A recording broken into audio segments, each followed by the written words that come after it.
आदाब नाजरीन, लाजवाल उर्दू खबरों में आपका खैर मकदम है। आइए नजर डालते हैं अब की अहम खबर पर।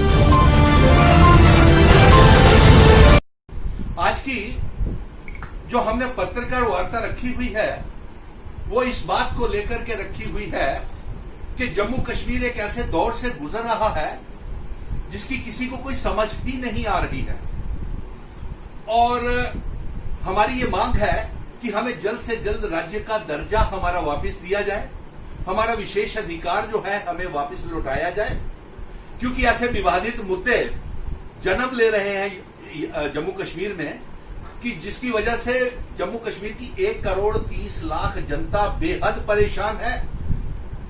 पहले डोमिसाइल का मुद्दा लाया गया, हमारी पहचान को मिटाने के लिए हमारे स्टेट सब्जेक्ट को कमजोर किया गया और यहां तक कि जम्मू कश्मीर को अब और कमजोर हमारी पहचान को मिटाने के लिए एक केंद्र सरकार ने एनसीईआरटी की किताबों में 12वीं कक्षा की किताबों में फिर से दफा 370 को हटाने का मुद्दा आतंकवाद के साथ जोड़ करके पूरे देश को एनसीईआरटी में की किताबों में 12 कक्षा के स्टूडेंट्स को पढ़ाया जाएगा दफा 370 को हटाना। यानी कि हमारे जम्मू कश्मीर की जो राष्ट्रवादी के ऊपर ये एक प्रश्न चिन्ह है, क्योंकि ये दफा 370 को अलगाववाद के साथ जोड़ करके 12वीं क्लास के स्टूडेंट्स को पढ़ाया जाएगा, जबकि हमारे स्टूडेंट्स नौजवान जो होते हैं वो देश का भविष्य होते हैं। उन्हें हम जैसा स्कूलों कॉलेजेस में पढ़ाएंगे वो वैसा ही सीखेंगे और अगर उनको यह सिखाया गया कि दफा 370 को हम स्पष्ट रूप से कह दे कि ये हमारे महाराजाओं की, बुजुर्गों की, हमारे पूर्वजों की, डोगरों की क्षत्रिय सभा, महाजन सभा, ब्राह्मण सभा, राजपूत सभा, गुज्जर, बकरवाल, पीर पंजाल, चिनाब वैली के लोगों ने महाराजा हरि सिंह जी को यह विलय के समय कहा था कि हमारे हकूक को सुरक्षित रखा जाए, इसलिए दफा 370 लगाया गया था और हमारा स्टेट सब्जेक्ट बनाया गया था। आज दफा 370 को अलगाववाद के साथ जोड़ के 12वीं कक्षा में पढ़ा करके हमारे राष्ट्रवादी होने का, डोगरा होने का, पीर पंचाल चिनाब वैली होने का, तमाम समुदाय के जम्मू कश्मीर के लोगों की राष्ट्रवाद के ऊपर प्रश्न चिन्ह खड़ा कर दिया गया है। सो आज की पत्रकार वार्ता हमने इसी बात को लेकर के रखी थी कि हमारा राज्य का दर्जा हमें वापस दिया जाए। डोमिसाइल सर्टिफिकेट बाहरी राज्य के नौजवानों को जम्मू कश्मीर की सरकारी नौकरियों में नौकरियां देता है। हमारे एसआरओ 202, एसआरओ 24 के बच्चों को इंसाफ नहीं मिल रहा। रहबरे तालीम, रहबरे ज़राअत, रहबरे खेल, रहबरे जंगलात और एनवाईसी के और एसपीओस को हम भर्ती नहीं कर पा रहे हैं। कॉन्ट्रेक्चुअल लेक्चरर्स को हमने निकाल दिया और केंद्र सरकार की कोई ठोस नीति जम्मू कश्मीर को लेकर के नहीं है।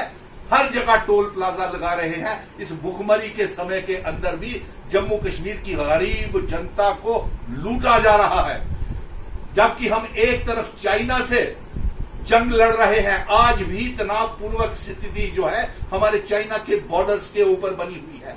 40,000 से ज्यादा फौजी हमारे लद्दाख के अंदर एलओसी के अंदर आकर के बैठ गए हैं और हम ये चाहेंगे कि प्रधानमंत्री और रक्षा मंत्री जी दौरे से काम नहीं चलेगा, सिर्फ एक्शन लेना पड़ेगा।